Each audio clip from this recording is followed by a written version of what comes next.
नमस्कार, सौदा आपका मैं आपका स्वागत है। मैं हूं आशीष वर्मा। आगे बढ़ने से पहले देख लेते हैं इस वक्त की हेडलाइंस।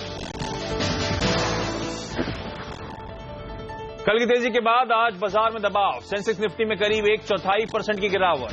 मेटल और बैंक शेयर गिरे। बेहद खराब नतीजों के बाद टाटा स्टील का शेयर 5% टूटा। Q4 में कंपनी को 5,670 करोड़ रुपए का अब तक का सबसे बड़ा तिमाही घाटा। मार्जिन में 7% की गिरावट।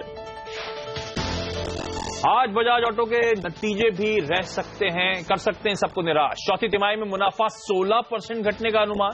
मार्जिन भी फ्लैट रहने की आशंका। इसके अलावा वोल्टास और सीएससी के भी नतीजे आज। रिलायंस इंडस्ट्रीज जल्दी खोलेगी अपने सभी पेट्रोल पंप। 4G सर्विसेज की भी टेस्टिंग शुरू। कंपनी ने ग्रोथ वाले सेक्टर्स में किया 1 लाख करोड़ रुपए का निवेश। There has been massive international engagement that has put India back on the world stage, including Indian business and India's investment attractiveness. Modi सरकार के 1 साल के कामकाज को बिजनेस लीडर्स का थम्स अप। बिजली मंत्री पीयूष गोयल साबित हुए सबसे बेहतरीन मंत्री, लेकिन टैक्स मामले पर निराशा कायम।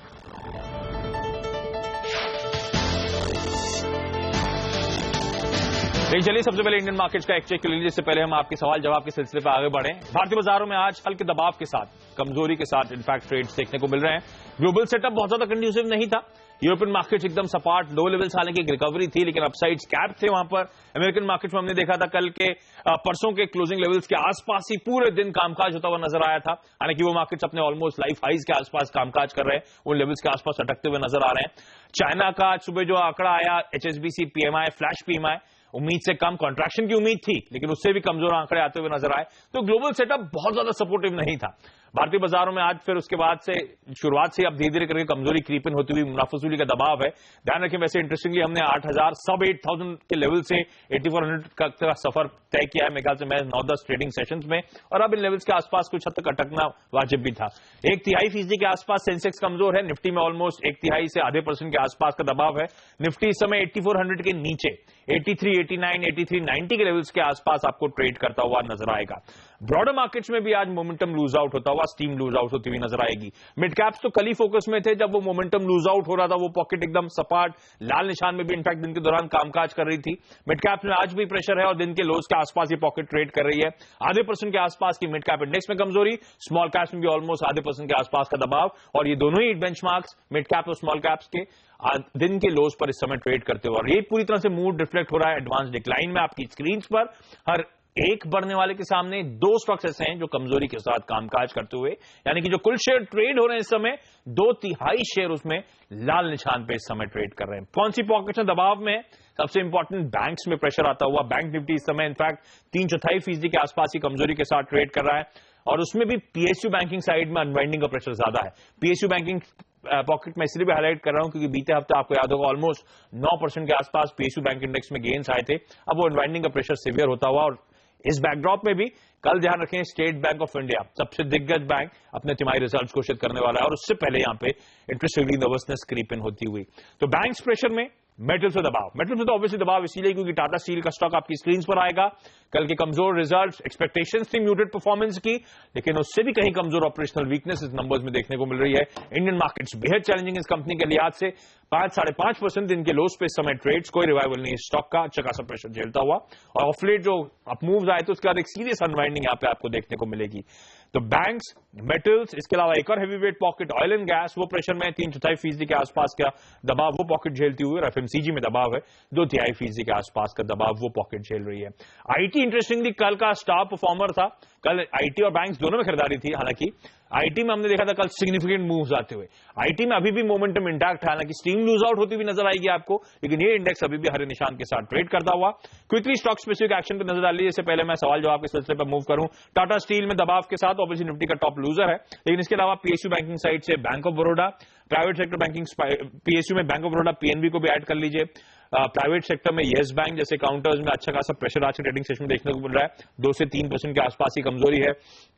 ऑयल एंड गैस में एक सबसे ज्यादा कमजोरी तो इनफैक्ट गेल के काउंटर में है, ऑलमोस्ट 2% के आसपास का दबाव है। कुछ स्पेसिफिक पॉकेट जो कमजोरी के साथ ट्रेड कर रही हैं, पर कोल इंडिया में 2.5% के आसपास का मूव, और ये स्टॉक निफ्टी का टॉप गेनर है। इसके अलावा आईटी में टेक महिंद्रा, एचसीएल टेक, कल भी इनमें आउट परफॉर्मेंस था, आज वो आउट परफॉर्मेंस कंटिन्यू होता हुआ। और सीमेंट पॉकेट में कुछ खरीदारी है, हल्की खरीदारी है, लेकिन एसीसी, ग्रासिम, अल्ट्राटेक, ये सब हरे निशान के साथ ट्रेड कर रहे हैं। इनफैक्ट अल्ट्राटेक तो 1.5% के आसपास का पॉजिटिव साइड में मूव दिखाता हुआ। लेकिन चलिए, आपके आज तमाम सवालों पर सलाह देने के लिए हमारे साथ हैं एंजल ब्रोकिंग के समीत चौहान और मिंटडायरेक्ट.com के अविनाश गोराक्षकर। आप दोनों का ही स्वागत है। समीत, क्विकली पहले आपसे चेक ले लूं, कैसे देख रहे हैं आज की वीकनेस को सर, और कुछ सीरियस अनवाइंडिंग की तरफ हम मूव कर रहे हैं क्या? ऐसे कुछ संकेत आ रहे हैं? गुड मॉर्निंग आशीष। देखिए, मेजर जो वीकली ट्रेंड है वो अभी भी नेगेटिव है। हम lower top lower bottom formation में कंटिन्यूसली ट्रेड हो रहे हैं। जो 8100 8000 के लेवल से जो बाउंस बैक आया है वो हम फिलहाल पुल बैक ही मान रहे हैं मेजर ट्रेंड का। तो हमारे ख्याल से 8450 से लेके 8480 ये एक स्ट्रांग रेजिस्टेंस होगा। जब तक निफ्टी 8500 लेवल क्लोजिंग बेसिस पे क्रॉस नहीं करता है तब तक हायर लेवल पे सेलिंग प्रेशर आएंगे। और अभी अगर इमीडिएटली बात करें तो 8030 का एक इंपॉर्टेंट सपोर्ट लेवल होगा, वो ब्रीच होता है तो इसमें और वीकनेस गहरा सकता है। ओके, चलिए सवाल जवाब का सिलसिला शुरू करते हैं। सबसे पहले पंजाब से हमारे साथ सतपाल गर्ग जी जुड़ रहे हैं। सतपाल जी, हाय सर, गुड मॉर्निंग, पूछिए अपना सवाल। सर, मेरे पास HPCL के हैं 50 शेयर 454 पे। 454 पे, ठीक है। हाँ जी। 50 शेयर हैं बायोकॉन के 463 पे। ओके सर, एक टाटा कॉफी है 91 पे। टाटा कॉफी है 91 पे लिया हुआ है, ठीक है। 100 शेयर है जी। और ये मैं अज्यूम कर रहा हूँ सब लॉन्ग टर्म होल्डिंग्स हैं आपकी? जी सर, जी सर। ठीक है। अविनाश, क्या करना चाहिए? HPCL तो अच्छा अट्रैक्टिव लेवल से खरीदारी हुई है, 623 के आसपास चल रहा है। बायोकॉन में कुछ प्रेशर झेल रहे हैं और टाटा कॉफी में जिन लेवल्स के आसपास कामकाज हो रहा है उसी के आसपास की बाइंग है। लंबी अवधि के निवेशक हैं, तीनों पोर्टफोलियो में रखने लायक स्टॉक्स? नहीं, बिल्कुल आशीष, तीनों स्टॉक्स उन्होंने काफी अच्छे सिलेक्ट किए। पहली बात, अगर हम HPCL की बात करें तो HPCL में डेफिनेटली, हालांकि इन्होंने अच्छी प्रॉफिट बनाई है, ऑयल मार्केटिंग कंपनीज के लिए मैं समझता हूं आने वाला नेक्स्ट 6 to 12 मंथ्स का पीरियड काफी प्रॉफिटेबल रहेगा। पहली बात तो क्रूड के प्राइसेस काफी घटे हैं, तो ऑब्वियसली डीजल और पेट्रोल में अगर हम प्राइसिंग को देखें तो डीरेगुलेशन के बाद सारी ऑयल मार्केटिंग कंपनीज अभी प्रॉफिटेबल बनी है। और आगे भी मुझे लग रहा है कि जो ट्रिगर्स है वो बेसिकली केरोसिन, LPG जैसे आइटम्स पे रहेंगे, तो यहाँ पे डेफिनेटली होल्ड करें। यहाँ पे भी कम से कम और एक 10-12% की अपसाइड पॉसिबल है। बायोकॉन की बात करें तो बायोकॉन में इन्होंने थोड़ा ऊपरी लेवल पे शेयर जरूर लिया है, लेकिन यहाँ पे जो ट्रिगर है वो उनकी सिंजीन सब्सिडरी का है, जो काफी टाइम के बाद कंपनी ने कहा है कि इसकी IPO या PE इन्वेस्टर्स को डाइवर्समेंट किया जाएगा, तो यहाँ पे वैल्यू अनलॉकिंग की पॉसिबिलिटी, तो यहाँ पे होल्ड करे।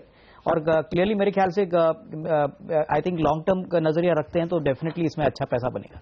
ओके, तो इंटरेस्टिंग स्टॉक आपने पिक करें सर, बने रहे एनकाउंटर्स के साथ। अब हमारे साथ गाजियाबाद से हर्ष गुप्ता जी जुड़ रहे हैं। गुप्ता साहब, हाय, गुड मॉर्निंग सर, पूछिए अपना सवाल। मेरे पास आयशा मोटर के 3000 शेयर हैं, 2002 अक्टूबर के खरीदे हुए 78 रुपीज के भाव पे। सर, क्या करना चाहिए? 78 रुपीज के भाव पे आपने आयशा मोटर्स खरीदे थे सर?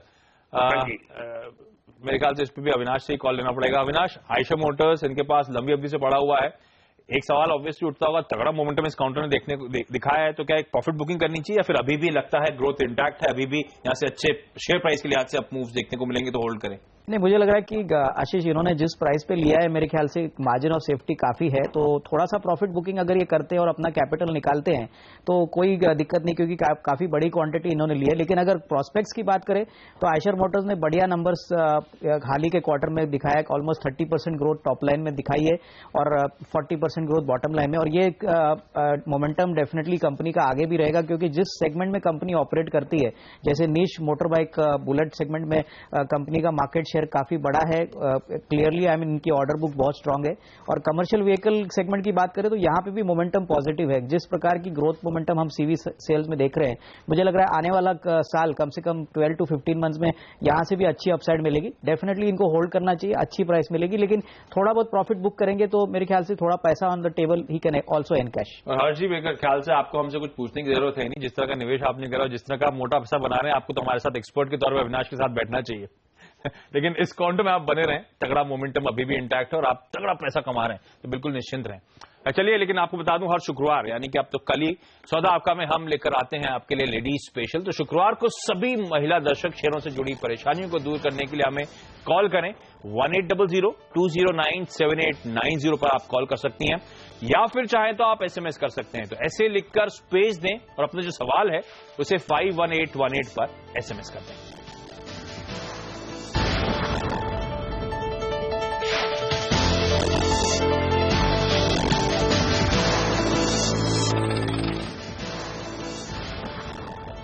ब्रेक के बाद आपका स्वागत है और शेयर बाजार के लिए अच्छी खबर। यहां छोटे निवेशकों की भागीदारी लगातार बढ़ रही है। एनएसई डेटा के मुताबिक पिछले एक साल में इक्विटी मार्केट में रिटेल की भागीदारी में शानदार बढ़त देखी गई है। खासतौर पर महाराष्ट्र में सबसे ज्यादा 38% की बढ़त हुई है। वहीं गुजरात में वैल्यू टर्म के तौर पर 50% की बढ़त देखी गई। एनएसई में भी एक्टिव इन्वेस्टर्स में 25% की बढ़त हुई है। यही नहीं, म्यूचुअल फंड में भी छोटे निवेशकों का निवेश रिकॉर्ड ऊंचाई पर है। दिलचस्प यह है कि बाजार के उतार चढ़ाव के बीच भी इन इन्वेस्टर्स का एक्टिव पार्टिसिपेशन इंडियन मार्केट्स में भागीदारी जो है वो लगातार बढ़ती रही है, जारी रही है। लेकिन जानकार इसे कैसे देख रहे हैं और छोटे निवेशकों की भागीदारी को बढ़ाने के लिए सरकार और मार्केट रेगुलेटर को क्या क्या करना चाहिए, इस पर बात करने के लिए हमारे साथ प्राइम डेटाबेस के चेयरमैन पृथ्वी हल्दिया साहब जुड़ रहे हैं। हल्दिया साहब, पहले जो तमाम डेटा पॉइंट्स आए बेहद इंकरेजिंग नजर आ रहे हैं, क्योंकि बीते समय में तो इंडियन मार्केट्स बहुत ज्यादा सर वोलेटाइल हुए। कैसे रीड कर रहे हैं इन डेटा पॉइंट्स को?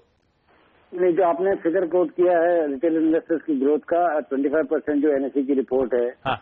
कि number of retail investors increase in 1 year, ये अच्छी खबर है क्योंकि रिटेल इन्वेस्टर्स मार्केट से काफी बाहर था और 25% एक साल की ग्रोथ किसी भी सेक्टर में अगर देखें तो अच्छी मानी जाएगी।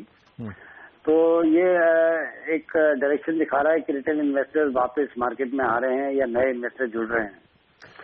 पर मेरा साथ साथ ये भी कहना होगा कि 25% ग्रोथ के बाद भी हम क्या नंबर कोट कर रहे हैं। हम कह रहे हैं कि 52 लाख इन्वेस्टर्स हैं, रिटेल इन्वेस्टर्स जो एक्टिव हैं। यस, 52 लाख 125 करोड़ पॉपुलेशन, मतलब 0.4% of the population is an active investor. और एक्टिव को भी हमने इतना क्लियरली डिफाइन नहीं किया कि एक्टिव मीन्स व्हाट, कि जिसने एक ट्रेड किया पूरे साल में या 10 ट्रेड किए हैं या कोई वैल्यू का ट्रेड किया है।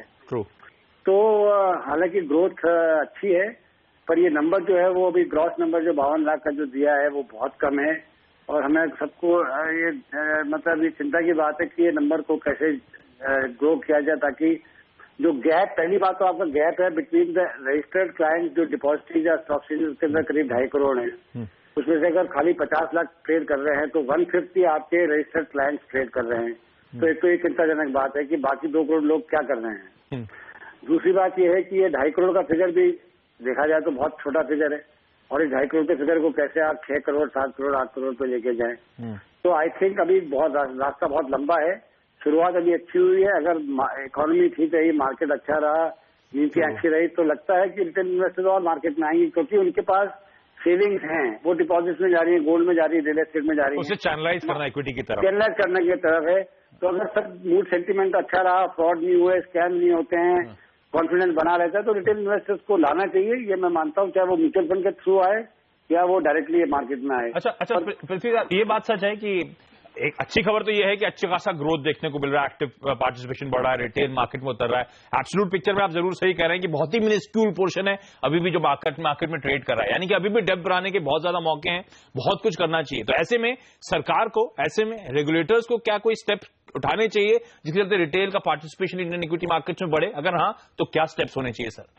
देखिए, पहली बात तो ये है जो मैं कई सालों से आर्ग्यू कर रहा हूँ कि सबसे बढ़िया तरीका लाखों करोड़ इन्वेस्टर्स को लाने का मार्केट में होता है कोई बड़ा आईपीओ, अच्छा आईपीओ अच्छे वैल्यूएशन पे आए।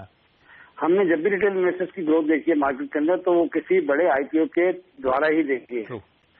तो अगर सरकार, चाहे वो लिस्टेड कंपनीज के स्टॉक हो, उसको अच्छे डिस्काउंट पे रिटेल को बेचे, या आईपीओ जो आईपीएसयूज के आएंगे उनकी रिटेल प्राइसिंग ठीक हो, तो आपके लाखों नए इन्वेस्टर मार्केट में आएंगे। और ये मौका गवर्नमेंट को चूकना नहीं चाहिए, क्योंकि एक तो सरकार ये कहती है कि हमारे पास रिटेल इन्वेस्टर्स नहीं है, दूसरी बात तरफ जहां आपका मौका है उस मौके को आप यूज करते हैं खाली मैक्सिमाइजेशन ऑफ रिसीट्स के लिए। तो ये पब्लिक वेल्थ है, अगर रिटेल इन्वेस्टर्स को 5% जो अभी दिया जा रहा है उसके बदले में 10% 15% डिस्काउंट दिया जाए, ये पब्लिक वेल्थ है, पब्लिक को वापस जा रही है। लाखों करोड़ नए इन्वेस्टर्स आएंगे, एक बार इक्विटी मार्केट में आएंगे तो उनको फिर इंटरेस्ट आएगा तो फिर और स्टॉक्स को देखना चालू करेंगे और आपका एक ग्रोथ वहां से आएगा। दूसरी बात, जहां तक रेगुलेटर की बात है, रेगुलेटर का 2 काम है, एक तो डेवलपमेंट ऑफ मार्केट है, दूसरा प्रोटेक्शन ऑफ रिटेल इन्वेस्टर्स है। तो इक्विटी एक रिस्की इंस्ट्रूमेंट माना जाता है और इसलिए रेगुलेटर को ऐसा कुछ काम नहीं करना चाहिए जिसके अंदर कि रिटेल इन्वेस्टर्स अनाप शनाप आ जाए, फिर बाद में बहुत ज्यादा नुकसान हो जाए या प्रोटेक्शन उनका नहीं हो पाए। पर अच्छी क्वालिटी के आईपीओज आए और सेकेंडरी मार्केट के अंदर जितने भी अगर कोई मैनिपुलेशन होते हैं या कोई मैल प्रैक्टिस होती है उनको कंट्रोल किया जाए, उनको पनिश किया जाए, तो एक इन्वेस्टर का कॉन्फिडेंस आता है मार्केट के अंदर, क्योंकि सबसे बड़ा जो जरूरी चीज है वो है कॉन्फिडेंस इन द मार्केट कि मैं पैसा लगाऊंगा तो मैं रिस्क ले रहा हूँ इक्विटी की, पर मैं रिस्क फ्रॉड की नहीं ले सकता हूँ। और ये अगर इन्वेस्टर को रहे कि मैं इक्विटी रिस्क लेने को तैयार हूँ, फ्रॉड जहां तक होगा वो रेगुलेटर संभाल लेगा, तो रिटेल इन्वेस्टर्स का नंबर काफी बढ़ेगा। ओके, चलिए इंटरेस्टिंग है। तो दारोमदार सरकार के हाथ में ही है इंटर्न, क्योंकि जैसे पृथ्वी साहब स्पेसिफिकली मेंशन भी करते हुए मिस्टर हल्दिया कि बड़े आईपीओ जब आते हैं तब हम देखते हैं ज्यादातर अट्रैक्टिवनेस बढ़ती है, रिटेल तब हर्ट्स में आता है इक्विटी मार्केट्स में। तो सरकार को करना ये चाहिए कि जो बड़े डिसइन्वेस्टमेंट कर रही है, एफपीओज ला रही है या फिर जो आईपीओज लाने की तैयारी कर रही है बड़ी कंपनीज के, उसको एक सिग्निफिकेंट डिस्काउंट पे लेकर आए ताकि अट्रैक्टिवनेस बढ़े रिटेल के लिए खास तौर पे, और उससे काफी हद तक आप चैनलाइज कर सकते हैं नए पार्टिसिपेंट्स को सिक्योरिटी मार्केट्स में, या फिर इसकी डेप्थ बढ़ाने में मदद करी जा सकती है। हल्दिया साहब, बहुत बहुत धन्यवाद आपका सीएनबीसी आवाज के लिए आज वक्त निकालने के लिए और क्विकली इस पे हमसे बातचीत करने के लिए। अविनाश, क्योंकि होर्ड्स में आ रहे हैं बड़े नए रिटेल इन्वेस्टर्स, आमतौर पर हमेशा आते हैं हम लोग, हमारे हाथ जल जाते हैं, कुछ ना कुछ दिक्कत हो जाती है क्योंकि हम गलत लेवल्स पे आ जाते हैं। कोई सतर्क रहने के लिए हमारे लिए कोई इंस्ट्रक्शंस और किस तरह की कंपनीज में अगर आ रहे हैं डायरेक्टली हम म्यूचुअल फंड के थ्रू नहीं आ रहे तो कहां निवेश करें? सिर्फ लार्ज कैप ब्लू चिप्स में फोकस करें पूरी तरह से? I think clearly I think mid cap और लार्ज कैप दोनों में निवेश किया जा सकता है, लेकिन जैसे पृथ्वी साहब कह रहे थे कि आईपीओ के द्वारा अपॉर्चुनिटीज है, आई थिंक काफी PSUs as well as private sector में अभी अच्छे आईपीओ आने वाले हैं। मैं समझता हूं कि क्लियरली जो वेल एस्टेब्लिश्ड कंपनीज है वहां पे निवेश करे और मीडियम टू लॉन्ग टर्म नजरिया ले, क्योंकि ज्यादातर आईपीओ में लिस्टिंग पे गेन्स पे रिटेल इन्वेस्टर्स बुकआउट करते हैं। तो मेरे ख्याल से रियल पैसा तब बनता है जब करीबन ये कंपनीज में इन्वेस्टर 2-3 साल रहता है। आई थिंक मारुति सुजुकी का आईपीओ जब आया था, ये क्लासिक एग्जांपल है कि जिन्होंने भी उसमें पैसा डाला था तो काफी हद तक रिटेल इन्वेस्टर्स को काफी पैसा बनाया। तो I think medium to long term नजरिया रखे तो डेफिनेटली रिटेल इन्वेस्टर्स को मोटा पैसा बनने की चांस है। चलिए, तो मोटा पैसा बनने के चांसेस हैं, भरोसा रखें। अभी भी मेरे ख्याल से अभी बहुत ही मिनिस्क्यूल पोर्शन है, जैसे हल्दिया साहब कह रहे थे, अभी तो होर्ड्स में आना बहुत जरूरी है मार्केट की डेप्थ बढ़ाने के लिए। अब तो सब विदेशी संस्थागत निवेशक की हमारे इक्विटी कैपिटल को एंजॉय कर रहे हैं या फिर मनी को एंजॉय कर रहे हैं, जो एप्रिसिएशन देखने को मिलता है। लेकिन चलिए, सीएनबीसी आवाज भी बाजार के छोटे निवेशकों की भागीदारी बढ़ाने के लिए लगातार काम कर रहा है और दर्शकों का ये पसंदीदा शो सौदा आपका पूरी तरह से छोटे निवेशकों के सवालों पर बेस्ड है। इसमें हम शेयरों के अलावा म्यूचुअल फंड्स में निवेश पर भी सलाह देते हैं। इनफैक्ट आपको बता दूं, शाम को हमारे खास शो योर मनी में भी रिटेल इन्वेस्टर्स के निवेश संबंधी उलझनों को दूर किया जाता है। यही नहीं, लोगों के बीच इन्वेस्टमेंट अवेयरनेस बढ़ाने के लिए भी हम देश के छोटे छोटे शहरों में इन्वेस्टर कैंप भी लगाते हैं। कुल मिलाकर सीएनबीसी आवाज छोटे निवेशकों का ही चैनल है। लेकिन चलिए, यहाँ पे एक छोटा सा ब्रेक ले लेते हैं। समीत और अविनाश हमारे साथ बने हुए हैं। अब तक हमने बहुत ज्यादा आपके सवालों को सॉल्व नहीं करा है, तो क्विकली ब्रेक के बाद लौटेंगे और आपके तमाम सवालों को हम इन दोनों के सामने पोस्ट करेंगे।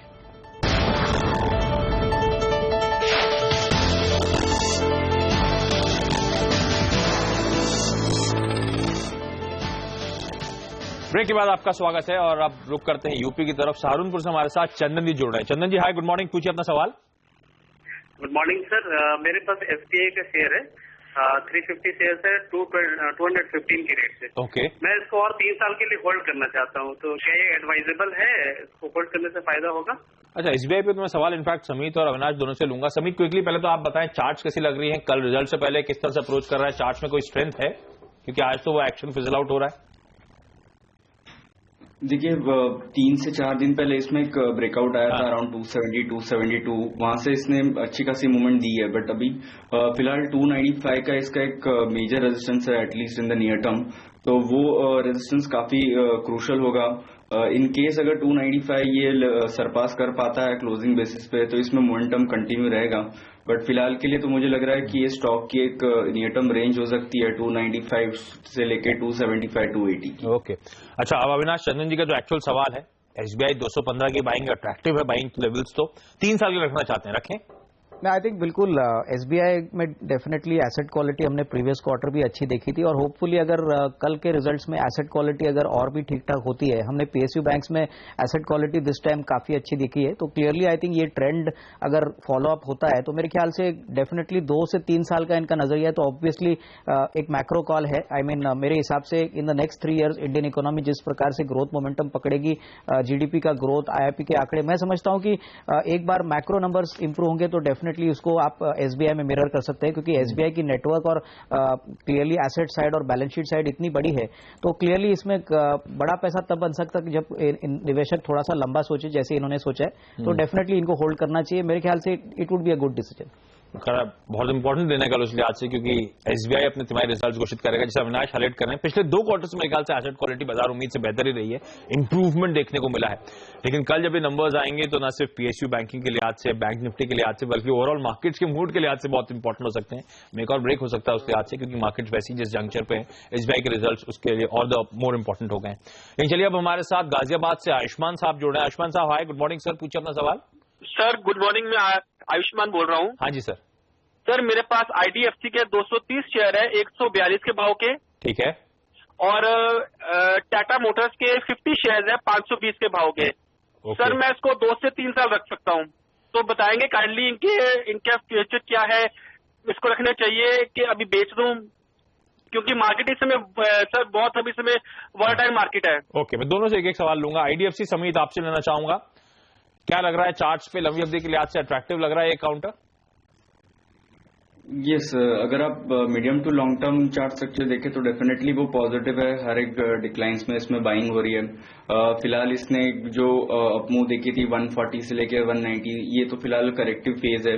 प्रॉब्ली नियर टर्म में ये स्टॉक 145, 143 के लेवल टेस्ट कर सकता है, तो वहां पे मेरे ख्याल से लॉन्ग टर्म व्यू से एक अच्छी खासी बाइंग अपॉर्चुनिटी हो सकती है।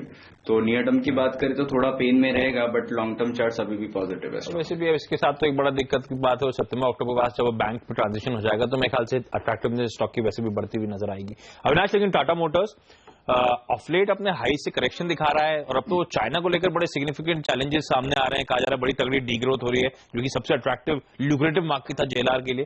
टाटा मोटर्स क्या रखना चाहिए 2-3 साल के लिहाज से? इससे बेहतर ऑटो सेक्टर कोई बेट है?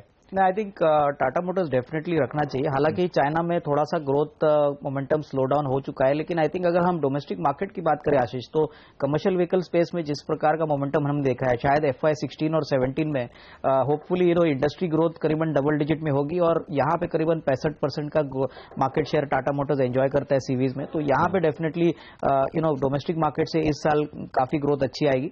आई थिंक रही बात चाइना की, तो आई थिंक काफी नए प्रोडक्ट लॉन्चेस अभी शेड्यूल्ड है, तो मेरे ख्याल से एक बार नए प्रोडक्ट लॉन्चेस आएंगे तो क्लियरली इसमें वॉल्यूम अच्छी तरह से मोमेंटम पॉजिटिवली देखने को मिलेगा। तो I would say that come से कम 1.5-2 साल का व्यू अगर ले तो टाटा स्टील काफी अट्रैक्टिव लगता है। यहाँ पे risk reward ratio will be better than other companies like से महिंद्रा और may be Ashok Leyland. Okay, चलिए आनंद गुजरात से अब हमारे साथ अभिषेक कुमार जी जुड़ रहे हैं। अभिषेक जी हाय, गुड मॉर्निंग सर, पूछिए अपना सवाल। मॉर्निंग सर, मेरे पास जिंदौल से है। जिंदौल से? हाँ, 98 के बाद 2000 से मैंने 6 महीना हो गया, और मैं 6 महीना और वेट कर सकता हूँ। तो आपने लिया था तब ट्रेडिंग के लिहाज से लिया था, छोटी अवधि के लिहाज से लिया था, और स्टॉक में उसके बाद से लगातार प्रेशर है, इसलिए आप फंसे हुए हैं? हाँ, मुझे समीत क्या करना चाहिए? जिंदल 100 की चार्ट क्या कहती है? इनको 35 रुपए पर शेयर का लॉस हो रहा है सर। ये फिलहाल तो अगर इसकी ट्रेंड देखें तो नेगेटिव है। हायर लेवल पे सेलिंग प्रेशर आ रहा है स्टॉक में, बट इनकी कॉस्ट प्राइस काफी हाई है, और स्टॉक फिलहाल एक मेजर सपोर्ट के आसपास ट्रेड कर रहा है, जो कि 60 से लेके 56 के रेंज में है। तो फिलहाल के लिए ये होल्ड कर सकता है। एक पॉसिबिलिटी है स्टॉक में एक बाउंस आ जाए। 70 से लेके 73 का एक इम्पोर्टेंट रेजिस्टेंस जोन है, तो इनको ये क्लोजली ऑब्जर्व करना पड़ेगा। अगर स्टॉक 73 का लेवल क्रॉस करता है तो मेरे ख्याल से इसमें नियर टर्म अप ट्रेंड तो एटलीस्ट कंटिन्यू हो सकती है। फिलहाल के लिए होल्ड किया जाए, 56 का एक स्टिक स्टॉप लॉस मेंटेन कर सकते हैं। ओके, चलिए आप दोनों हमारे साथ बन रही है समीत अविनाश। ब्रेक लेते हैं, ब्रेक के बाद एक मार्केट का चेक लेंगे, और साथ साथ आपके जो सवाल आ रहे हैं उनको भी सुलझाने की कोशिश करेंगे।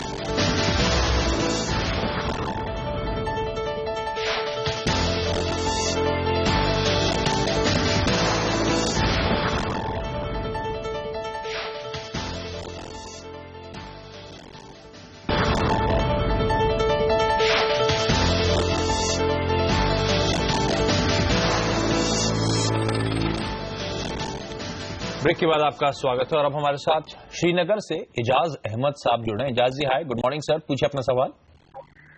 गुड मॉर्निंग सर, मैं इजाज अहमद भट्ट बोल रहा हूँ श्रीनगर से। हाँ जी सर। मैंने NCC लिए है 98 रुपीज से 2000 शेयर। ओके। और अजमेरा रियल्टी लिए है 500-150 रुपए। ओके, लंबी अवधि के लिहाज से निवेश किया था सर? अभी होल्ड ही रखेंगे एक दो करा नहीं था। ओके, ट्रेडिंग के लिहाज से उतरे थे। तो समीत फिर इन दोनों कॉल्स पे मतलब एक तो मैं आपसे एनसीसी पहले लेना चाहूंगा, जिसमें आप वो अपने रिसेंट हाई से तो मेरे ख्याल से अच्छा खासा करेक्शन हो चुका है। कल तक की क्लोजिंग पे मेरे ख्याल से 25% के आसपास तो करेक्शन दिखा चुका था। एनसीसी में क्या करें, क्योंकि इनकी बाइंग थोड़ी ऊपर के लेवल पे है, ऑलमोस्ट 98-99 के लेवल्स कह रहे थे। देखिए एनसीसी की बात करें तो इसमें हायर डिग्री चार्ट अभी पॉजिटिव है, बट नियर टर्म में इसमें एक 90-89 का एक स्ट्रॉन्ग सपोर्ट था जो 3 दिन पहले उसमें से ब्रेकडाउन आया। तो थोड़ा नियर टर्म में उसमें प्रेशर रह सकता है, पॉसिबल है स्टॉक 80-78 के लेवल टेस्ट कर सकता है। बट मेरी सलाह यही होगी फिलहाल तो ये होल्ड कर सकते हैं। 80 के आसपास इसको एक अच्छा खासा सपोर्ट है, तो मेरे ख्याल से वो ये लेवल से तो एटलीस्ट स्टॉक एक अच्छा खासा बाउंस दे सकता है। तो फिलहाल एमसीसी में होल्ड की सलाह होगी। और अगर अजमेरा की बात करें तो इसका चार्ट स्ट्रक्चर काफी प्रॉमिसिंग है। स्टॉक में करंट लेवल से भी अच्छे खासे ऊपर के लेवल दिख सकते हैं, प्रॉब्ली अराउंड 185-190 ये लेवल भी एक्सपेक्ट कर सकते हैं। तो मेरे ख्याल से अजमेरा में ये बने रह सकते हैं। 145 से लेके 155 का एक स्ट्रॉन्ग सपोर्ट। तो इसका मतलब अगले 1-2 महीने की जो बात करें इनको इसमें दोनों में अच्छा खासा प्रॉफिटेबल एग्जिट मिल जाएगा, लाइकली है। चलिए ठीक है। यूपी के शाहपुर से अब हमारे साथ नसीम खान साहब जुड़ रहे हैं। नसीम खान जी हाय सर, गुड मॉर्निंग, पूछिए अपना सवाल। गुड मॉर्निंग जी, मेरे पास 52 रुपए 50 पैसे से 500 शेयर पड़े हुए हैं। किसके? डिश टीवी की बात कर रहे हैं? डिश टीवी की। हाँ। डिश टीवी की। हाँ। तो मैं इससे अब इस टाइम निकल जाऊं या इसको अभी और होल्ड कर सकता हूँ? चलिए ठीक है। अविनाश, डिश टीवी आप ट्रैक करते हैं? इनफैक्ट आशीष, आई थिंक इनको होल्ड करना चाहिए, क्योंकि डिश टीवी में हमने देखा है कि डीटीएच स्पेस में ये एक सबसे बड़ा मार्केट प्लेयर है। आई थिंक क्लियरली जिस प्रकार का ट्रैक्शन हम डीटीएच बिजनेस में देख रहे हैं, मुझे लग रहा है कि FY16 में शायद कंपनी प्रॉफिट में आएगी। हालांकि इस साल अभी भी लॉस में रहेगी, लेकिन जिस प्रकार की सब्सक्राइबर एडिशन हो रही है, मुझे लग रहा है इनको होल्ड करना चाहिए। करीबन 101-102 का target in the near term possible लग रहा है। ओके, तो होल्ड करें सर। यहां से भी अच्छा खासा FY16 या FY16 के फैग एंड तक शायद कंपनी प्रॉफिटेबल होती हुई नजर आए, तो एक अच्छी खासी एक्सपेक्टेशंस हैं अप मूव्स की इस काउंटर में। गाजियाबाद से ही हमारे साथ अब अरुण कुमार जी जोड़ रहे हैं। अरुण जी हाय, गुड मॉर्निंग सर, पूछिए अपना सवाल। Good morning sir. मेरा सवाल ये है कि मैंने केईसी इंटरनेशनल के 100 शेयर्स लिए हुए हैं 80 रुपए के भाव पे। मुझे क्या करना चाहिए? इसके अलावा डायमंड पावर के मेरे पास में 200 शेयर्स हैं जो मैंने 61 रुपए के खरीदे थे। ओके, 61 पे खरीदे थे, 47 के आसपास में डायमंड पावर इस समय कामकाज कर रहा है। ठीक है, तो दोनों में लंबी अवधि का निवेश था सर? हाँ जी, ये इसमें केईसी में तो 6 महीने का मतलब डायमंड पावर का 2 से 3 महीने का रखा था। अच्छा। इसके अलावा एक और शेयर मैं डिस्कस करना चाहूंगा। लास्ट शेयर जो है जो सुजलॉन पावर का है मेरे पास में, मैंने 28 रुपए 75 पैसे पे खरीदा था। उसके मेरे पास 750 शेयर हैं। इन तीनों के बारे में पता करना चाहता हूँ, क्या करना चाहिए? अविनाश, आपसे तो डायमंड पावर आप ट्रैक नहीं करते होंगे? करते हैं। तो मैं बाकी दोनों स्टॉक्स पे आपसे लेता हूँ। समीत, आप जब तक डायमंड पावर की प्लीज चार्ट देख लें। केईसी इंटरनेशनल खरीदारी करी है, अच्छे खासे 35 रुपए के आसपास के मुनाफे पे बैठे हुए हैं। क्या करना चाहिए? 6 महीने का टाइम होराइजन है। और दूसरा सुजलॉन मेरे ख्याल से 28-29 के आसपास खरीदारी हो गई है। आई थिंक केईसी इंटरनेशनल की पहली बात करें तो डेफिनेटली कंपनी ने काफी अच्छे नतीजे दिखाए। आई थिंक कंपनी की ऑर्डर बुक भी काफी बढ़िया है। ये पावर ट्रांसमिशन स्पेस में एक बड़ा प्लेयर है, बहुत डोमेस्टिक और एक्सपोर्ट मार्केट में। मुझे लग रहा है कि कम से कम 140-150 का प्राइस पॉइंट केईसी में पॉसिबल है। रही बात सुजलॉन की, तो मैं समझता हूँ सुजलॉन एक लॉन्ग टर्म कॉल रहेगा। इन द शॉर्ट टर्म अभी भी मेरे ख्याल से जिस प्रकार के एसेट रिस्ट्रक्चरिंग होने वाली है, उसके बाद ही कंपनी को फायदा होगा। हालांकि इसमें अभी काफी बड़े निवेशक संघवी फैमिली ने पैसा डाला है, तो क्लियरली डाउन साइड अभी कैप्ट है, लेकिन रियल पैसा अगर सुजलॉन बनाए तो आई थिंक 1.5-2 साल का व्यू रख के ही काम करना चाहिए। Sameer, diamond power stock pressure झेल रहा है, इनकी बाइंग से कहीं नीचे आ चुका है, क्या करना चाहिए सर? इन्हीं लेवल्स पे एग्जिट करें या फिर कुछ दमखम है ऊपर जाएगा? देखिए आशीष, अगर इसका हम ब्रॉडर चार्ट देखें तो दिसंबर के जो हाईएस्ट थे अराउंड 135-140, वहां से इसमें एक शार्प करेक्शन देखा है, और वो करेक्शन वॉल्यूम के साथ हुआ है। मतलब इसमें जो मार्केट पार्टिसिपेंट्स थे वो अच्छे खासे एग्जिट किया है उन्होंने हायर लेवल पे। स्टॉक लास्ट 2 से 3 महीने से कंसोलिडेट हो रहा है एक रेंज में। फिलहाल तो स्टॉक में कोई भी वॉल्यूम्स नहीं है, तो मुझे नहीं लगता स्टॉक में कुछ डिसेंट अपसाइड होगा करंट लेवल से। बट इन केस कोई भी माइनर टेक्निकल बाउंस भी मिलता है स्टॉक में, तो वहां पे एग्जिट की सलाह होगी। ओके, चलिए हरियाणा से हमारे साथ, हरियाणा के फतेहाबाद से हमारे साथ विश्वचंद जी जुड़ रहे हैं। विश्वचंद जी हाय सर, गुड मॉर्निंग, पूछिए अपना सवाल। Good morning sir. मैंने MRPL परचेज किया है 500 शेयर। अभी हाल फिलहाल खरीदा है 70 रुपए के आसपास चल ही रहा है। 3-4 days 70 रुपए खरीदा जी। और 3 महीने का मेरा व्यू है। ओके, वैसे मैं फंडामेंटल कॉल लेना चाहूंगा एमआरपीएल पे। अविनाश, क्या करना चाहिए? मैं कहता अपने रीसेंट हाइस के आसपास एक बार फिर से पहुंच चुका है 70 रुपए के आसपास। स्टॉक में कोई दमखम है? आई थिंक यहाँ पे लॉन्गर टर्म कॉल डेफिनेटली अच्छा रहेगा, लेकिन आई थिंक अगर शॉर्ट टर्म की अगर हम बात करें तो एमआरपीएल में ऑलरेडी रनअप काफी हो चुका है। आई थिंक अगर हम नेक्स्ट 6 to 12 मंथ्स की बात करें तो डेफिनेटली जिस प्रकार की एक्सपेंशन और थ्रूपुट का ग्रोथ हम एक्सपेक्ट कर रहे हैं FY16 में, मुझे लग रहा है कि क्लियरली यहाँ पे करीबन 85-90 का भी टारगेट पॉसिबल है, but I think time window should be slightly longer 6 to 12 months. Okay, तो समय सीमा थोड़ी बढ़ा दें आप। कंपनी अच्छी है, थोड़ा समय लगेगा, लेकिन स्टॉक में अच्छा मोमेंटम देखने को मिल सकता है। अविनाश, बहुत बहुत धन्यवाद हमारे साथ जुड़ने के लिए सर। बहुत ज्यादा स्टॉक से तो आपसे बातचीत नहीं हुई, कोई डिस्क्लोजर, लेकिन फिर भी आशीष, जो भी शेयरों के बारे में हमने आज शो पे बात की, हो सकता है कि हमारे क्लाइंटों की पोजीशंस हो सकती है। पर्सनल लेवल पे मेरी कोई भी पोजीशन इन शेयरों में नहीं है। चलिए, बहुत बहुत धन्यवाद। लेकिन समीत हमारे साथ बने हुए हैं, क्योंकि इस छोटे से ब्रेक के बाद हम समीत के साथ जो आपके तमाम शेयर आए उन पर फटाफट सलाह लेंगे।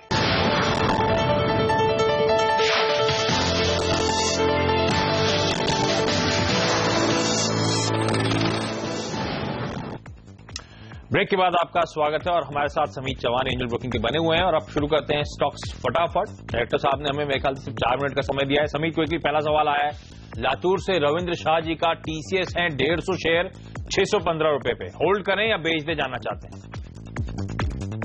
डेफिनेटली इसमें होल्ड की सलाह होगी। देखिए, इनकी कॉस्ट प्राइस इतनी लो है तो ये अफोर्ड कर सकते हैं रिस्क लेना, और ये स्टॉक ऐसा है कि आपके पोर्टफोलियो में IT पैक में ऐसा स्टॉक होना चाहिए, तो इसमें होल्ड की सलाह होगी।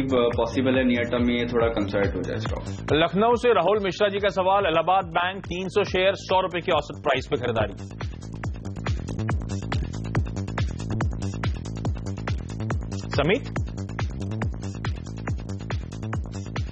समीत, आपको मेरी आवाज आ रही है?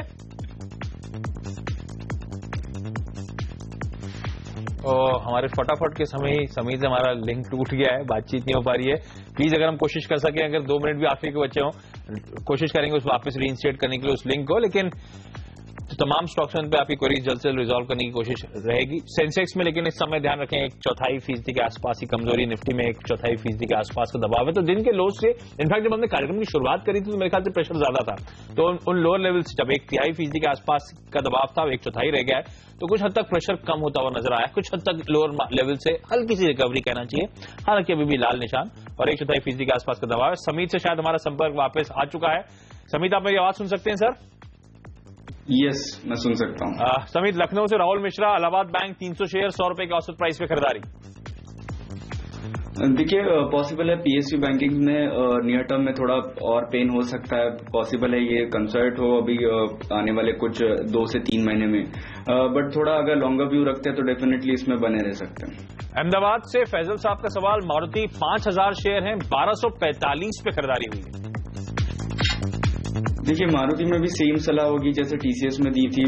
ये स्टॉक अगर ब्रॉडर व्यू से देखते हैं तो क्लियरली अप ट्रेंड में है, ब्लू चिप स्टॉक है, इनकी कॉस्ट प्राइस काफी लो है, तो इसमें भी होल्ड की सलाह होगी। जयपुर से मोहित, महिंद्रा एंड महिंद्रा 500 शेयर 734 रुपए पर खरीद हुई है।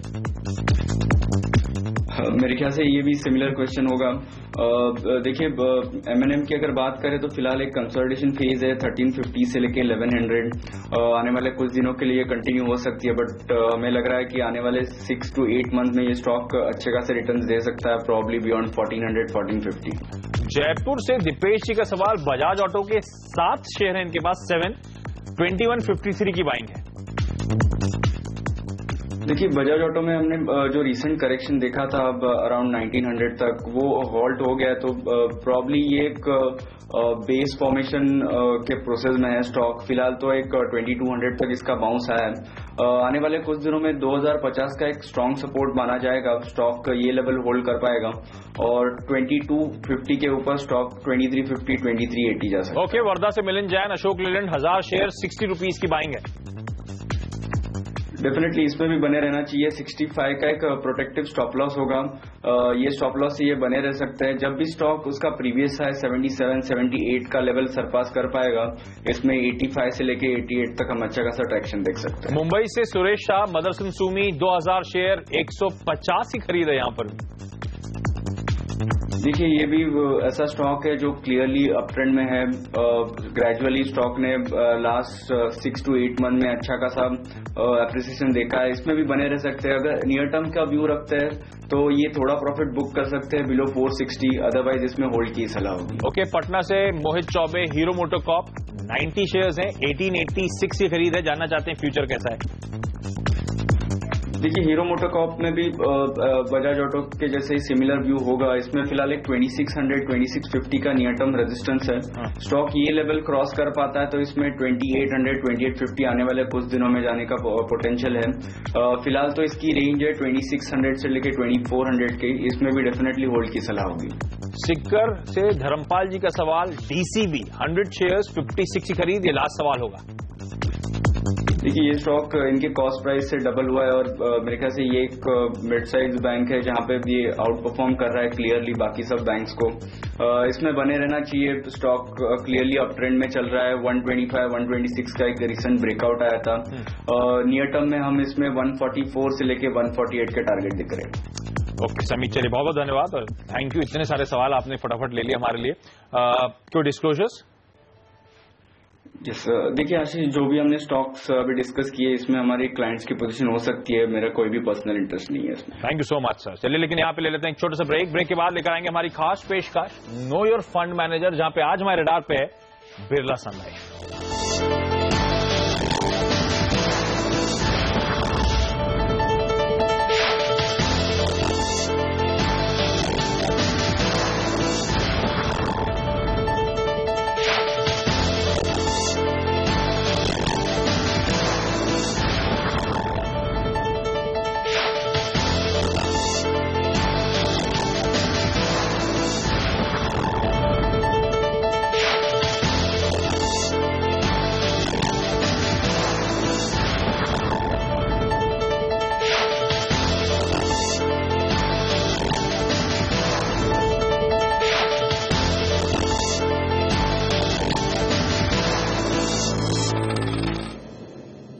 ब्रेक के बाद आपका स्वागत है। और निवेशकों के लिए म्यूचुअल फंड पैसा कमाने का सबसे बेहतर जरिया है।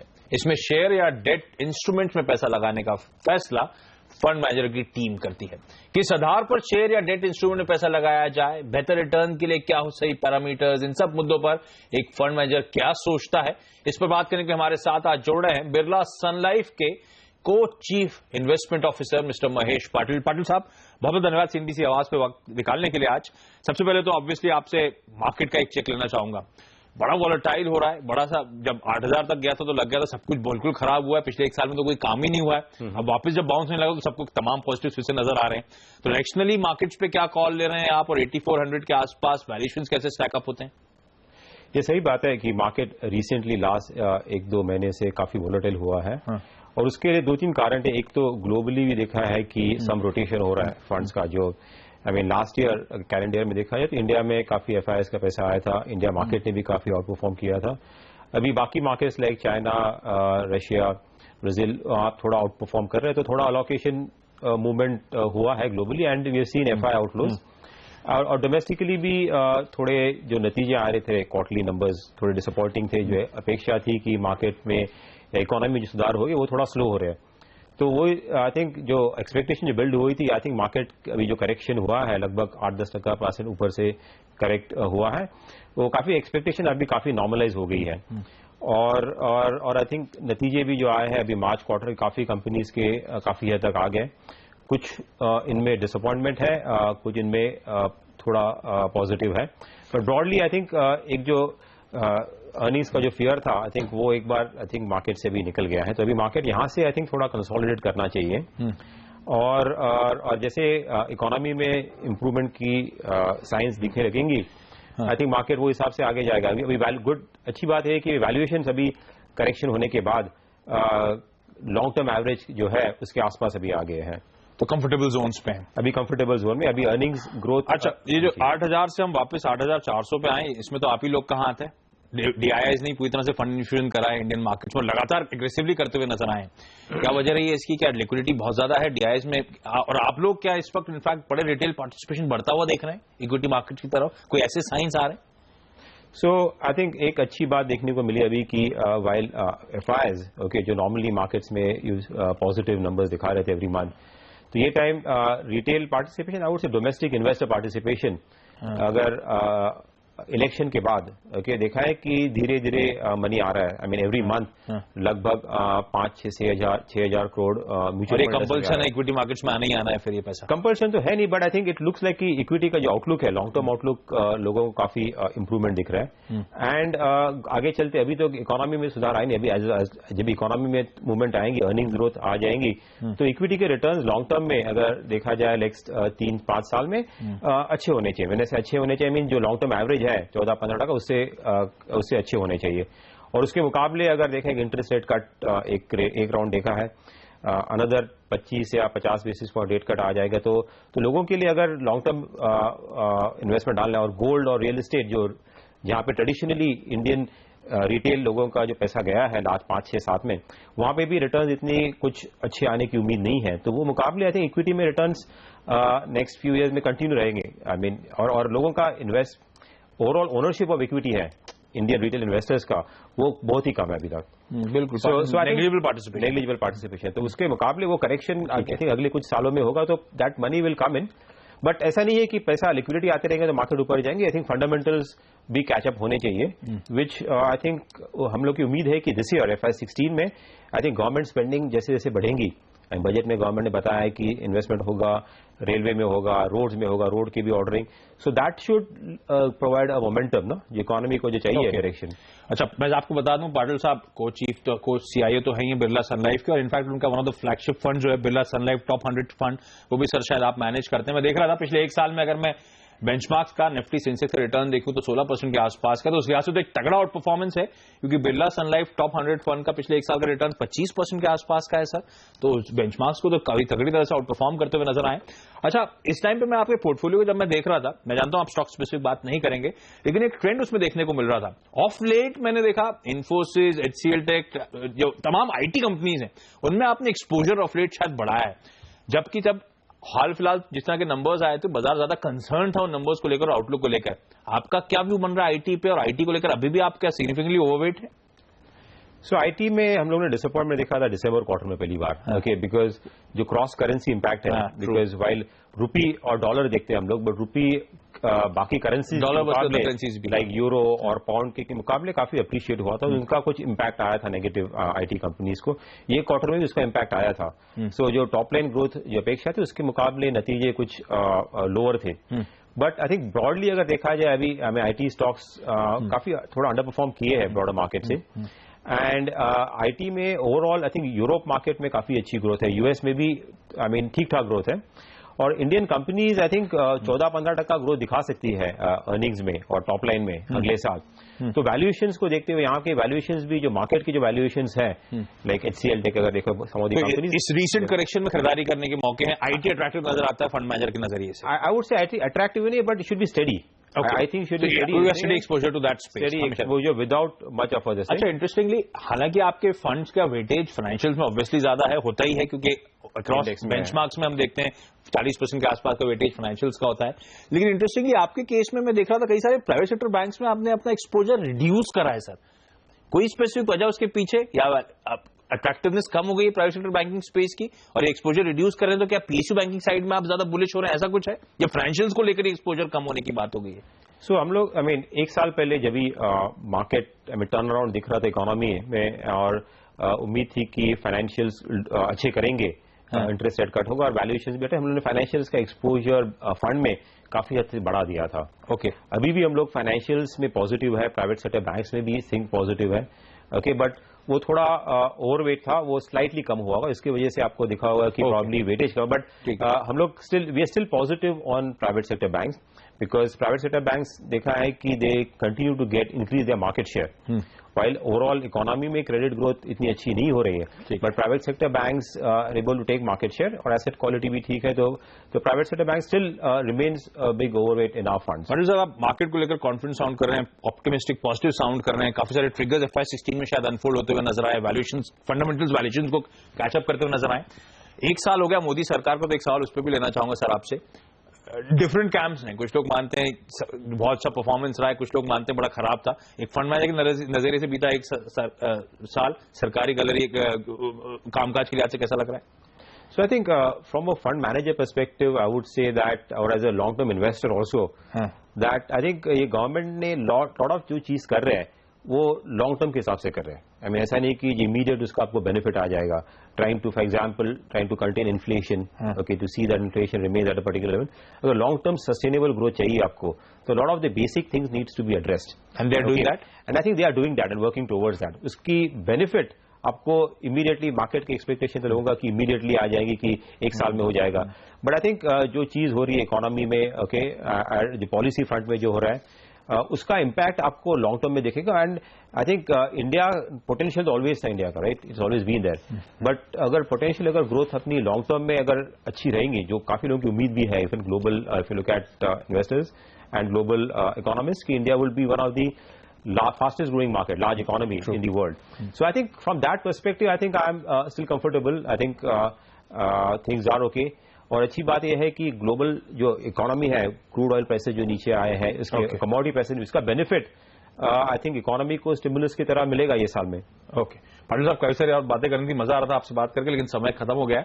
बहुत बहुत धन्यवाद सिंधी सिवाज के लिए आज वक्त निकालने के लिए। थे बिरला सन लाइफ के को चीफ CIO जो हमसे मार्केट्स पे आगे आउटलुक पे बातचीत कर रहे थे। और ध्यान रखिए, अगर आप रिटेल इन्वेस्टर नए इन्वेस्टर हैं तो शायद म्यूचुअल फंड्स के जरिए चैनलाइज करना एक बेहतर रणनीति हो सकती है अपने फंड्स को इक्विटी मार्केट्स में। लेकिन चलिए सौदा आपका मैं आज के लिए इतना ही। वक्त तो चला एक छोटे से ब्रेक का। ब्रेक के बाद आपके लिए लेकर आएंगे कमोडिटी राउंड अप। नमस्कार।